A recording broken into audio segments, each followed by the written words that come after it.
Ayan guys, dala ni Papa ko galing dun sa Subic. Ayan o, malalaki siyang ano, parang saba. Pero hindi daw saba to. Hindi ko alam anong pangalan. Hindi mo alam paano pangalan nito, saging na to. Ang laki eh oh. Lalaki niya guys, tignan mo oh. Yan yung palad ko oh. Kasi laki ng palad ko guys. Oh, di ba oh? Parang saba pero hindi saba. Pwede siyang kainin ng ganyan din. Oh, ayan siya. Oh, mapayat pa daw ito. Ayan oh, lalaki guys oh. Malaki pa sa palad ko. Ayan oh. Oh, di ba? Oh. Yan siya oh. Kasi yung laki nung kamay ko. Malaki pa sa kamay ko pala. Oh, ayan. Saging yan. Masarap yan. Minsan guys, ginagawa kong ano to yung banana cake. Yan, masarap to. Ginagawa kong banana cake. Oh, diba? May panlaga na guys. Yan. Tanim ni Papa ko doon sa bukid sa Subic.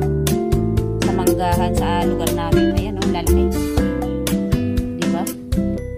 Yan, masustansya yan guys. Saging.